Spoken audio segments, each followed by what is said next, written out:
Hello, everyone, and welcome to day 25 of the Advanced Business English Idiom Challenge. Today, we are looking at idioms related to risk management. And I'll just start by a quick reminder that an idiom is an expression that holds a different meaning to its literal meaning, so you need to learn them. They're really important in spoken communication in a professional context, but not used in written business English. They're really informal, and it's really important to pay attention to how they are used by native speakers and improve your understanding of them and your listening ability in conversations to kind of grasp the meaning, and then slowly over time start to use them sparingly.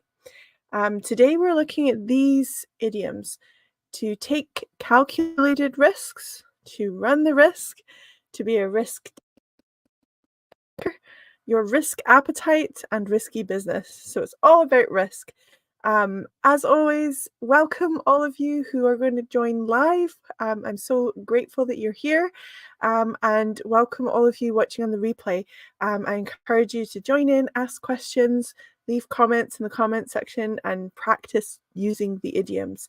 We're going to start, as always, by looking at them in context, and you'll see them all at once. So just remember that this is not how you would use them in a conversation. We're just kind of getting a feel for the idioms in context.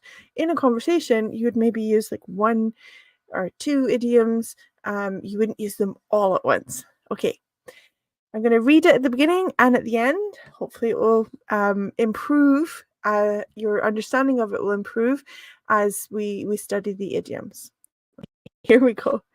While others seemed to effortlessly strike up conversations, Sally found herself standing by the buffet, hesitating and not wanting to run the risk of saying the wrong thing. She wondered why networking events always seemed like such a risky business for anyone even a little shy. So that first paragraph is about her wondering, oh, why is it so easy for other people to strike up conversations? There's a good phrasal verb. To strike up a conversation means to start a conversation. So say hello, how are you? Beautiful weather we're having. Kind of start some conversation. Start.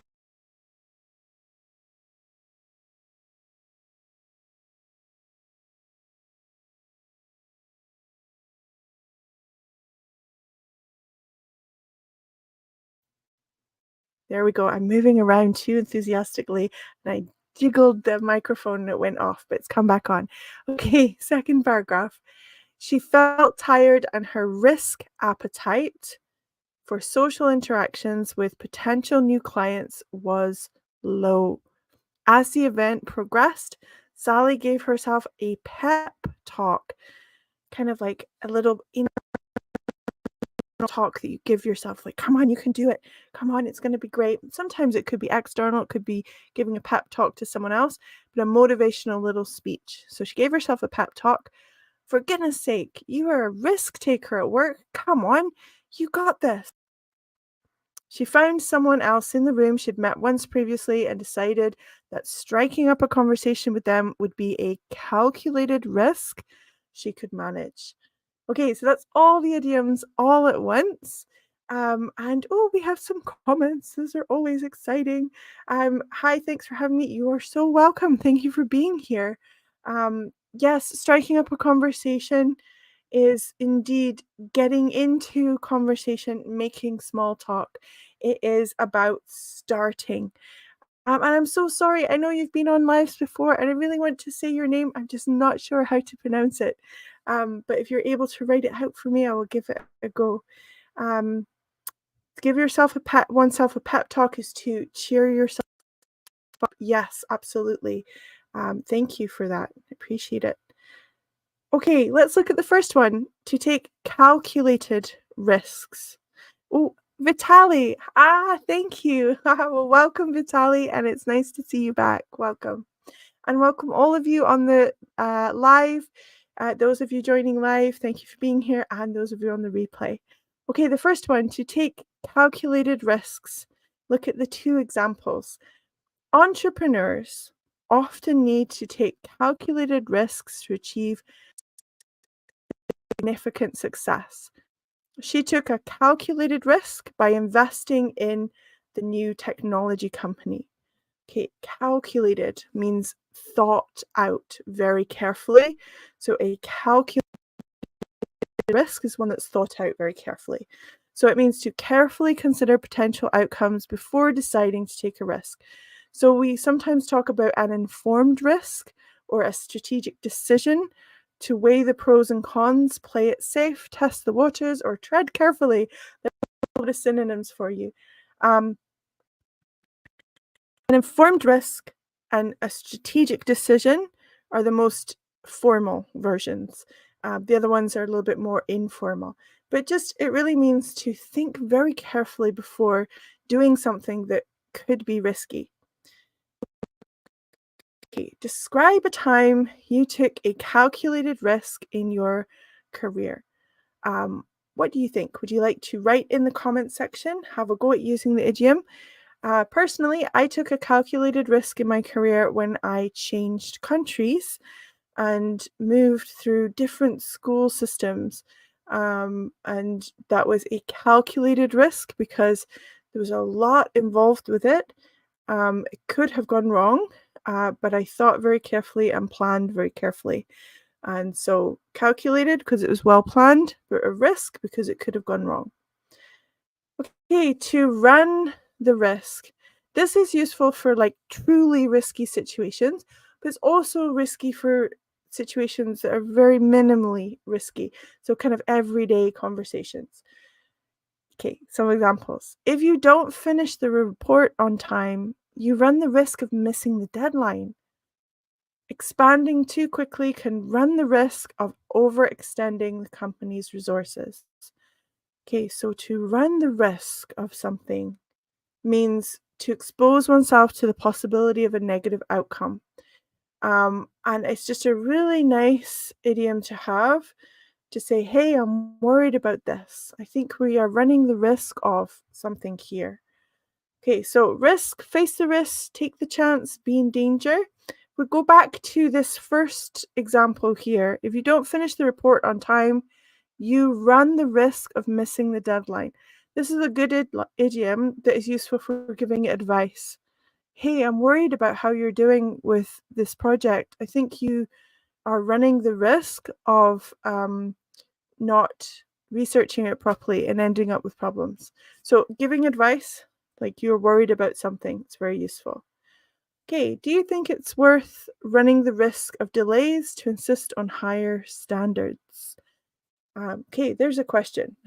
And some of these are quite personal, but I would encourage you to write out your answer, or to even better, speak out your answer and practice giving a response to that so that you're using this idiom, which is a really, really common one. So it's a good one to put into your active vocabulary to say, you are running the risk of delay, you're running the risk of not getting it correct.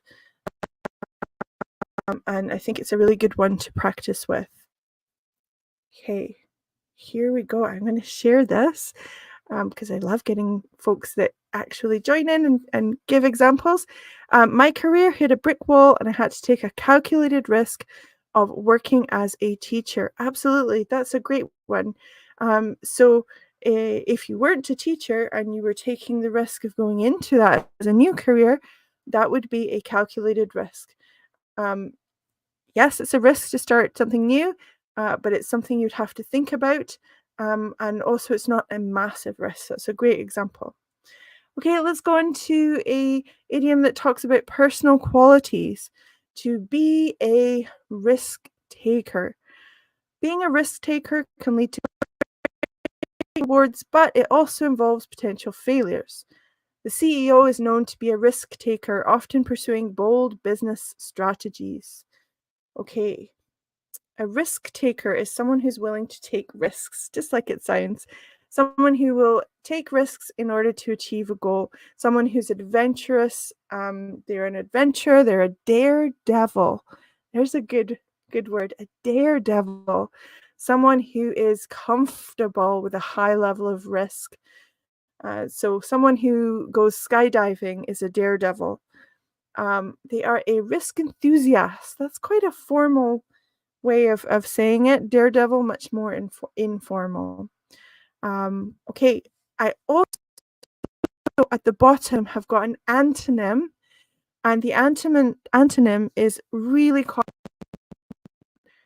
it is to be risk adverse. So those two words, risk and adverse, collocate together often. So adverse means opposed to. So opposed to risk, that means that you're not a risk taker or a daredevil. So a really good one to know, risk adverse, someone who worries about taking risks and doesn't want to. Ah, thank you, Vitali. Yes, I have indeed. I'm going to confirm. Yes, that is a typo. It is averse, not adverse.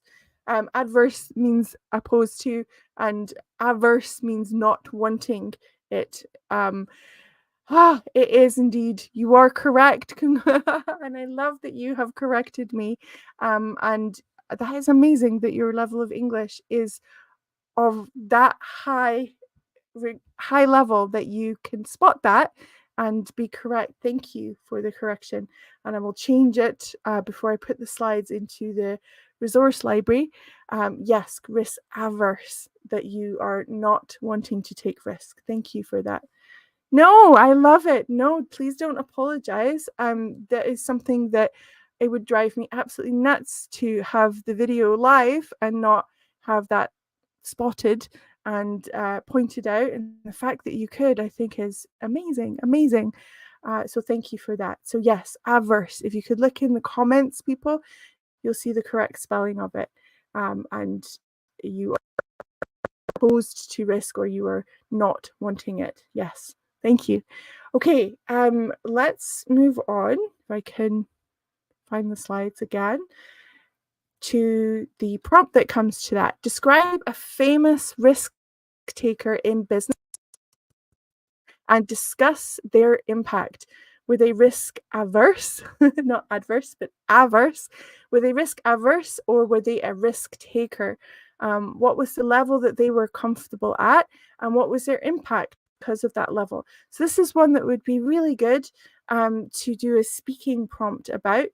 You might choose a famous politician or leader or business person and just describe the level of risk that they are comfortable with, and try to use those phrases like a risk taker or risk averse. Do they take calculated risks or really big ones? And just try and experiment with using them. Okay, the next one, talking about whether you are risk averse or risk taker, like your level. This idiom deals with talking about someone's level of ability to deal with risk. So let's look at the examples. So our company has a low risk appetite and prefers conservative investments. Conservative being, restrained or guarded, like reined in. The second one, it's important to assess your risk appetite before making any financial decisions. Okay, so a risk appetite, like an actual appetite, which means, how much food you would need, whether you need a lot or a little. Your risk appetite is how much risk you need or are able to take on. So it means the level of risk that an individual or organization is willing to take on. So we can also talk about your risk tolerance, your risk threshold, and your risk acceptance. And so your risk appetite might depend on your personal characteristics. Again, like whether you are risk averse or a risk taker, but it also might depend on external things. It might fluctuate depending on your context or culture or what's going on in the world, how willing you are to take on risks. And there's a prompt here that deals with exactly that situation. Have you ever had to adjust your risk appetite based on market conditions? I bet during COVID, a lot of people experienced a fluctuation, like a difference in level of risk appetite within their industry. So have a go at using this phrase, or rather idiom, risk appetite. And we're going to move on to risky business. This is a good one to use to talk about business, but also we use it informally to talk about life.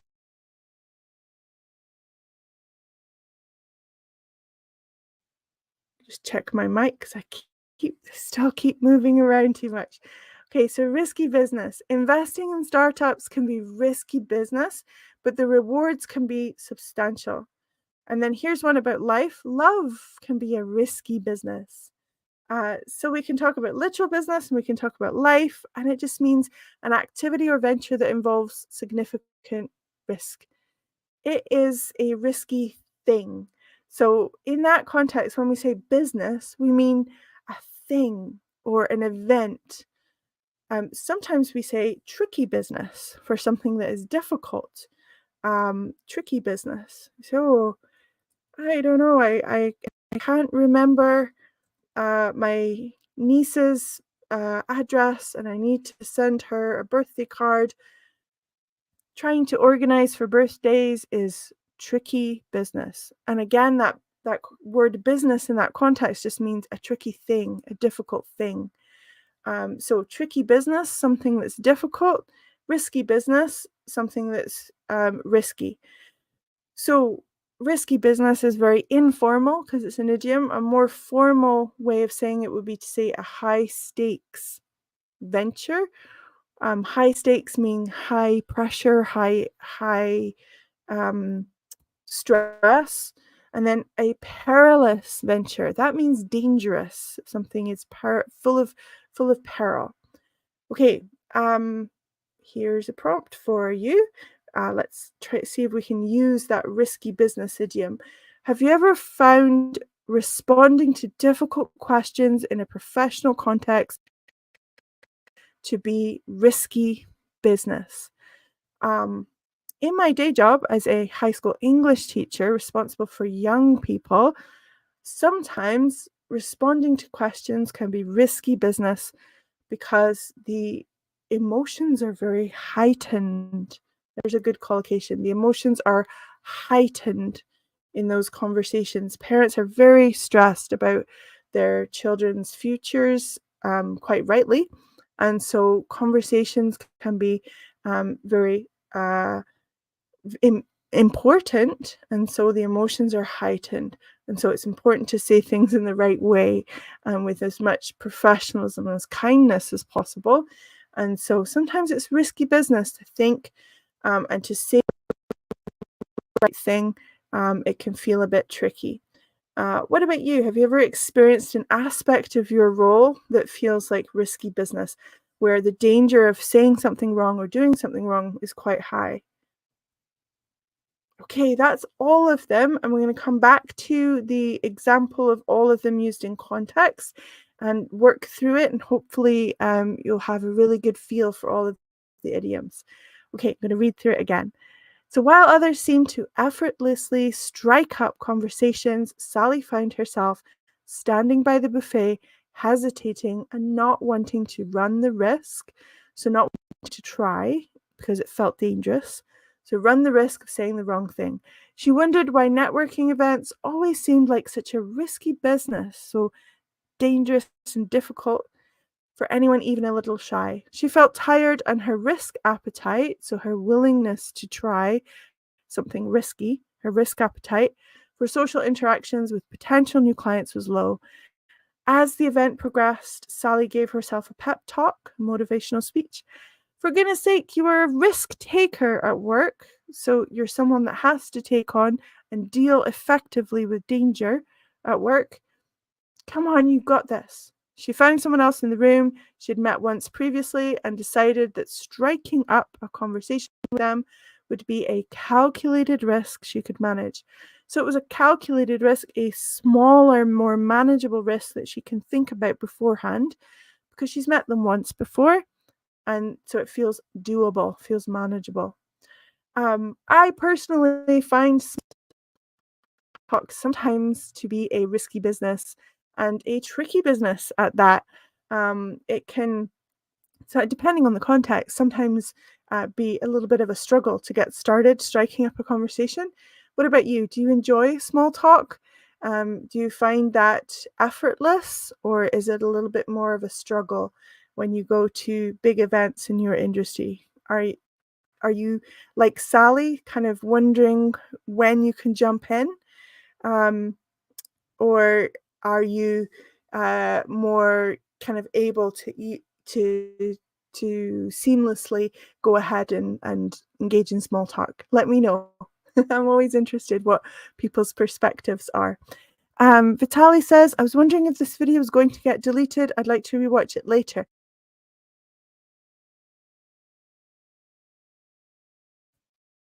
I'm not going to delete this. I'm going to turn my mic. I'm not going to delete it. I'm going to leave that mistake in. Glorious mistakes and all. Done is better than perfect.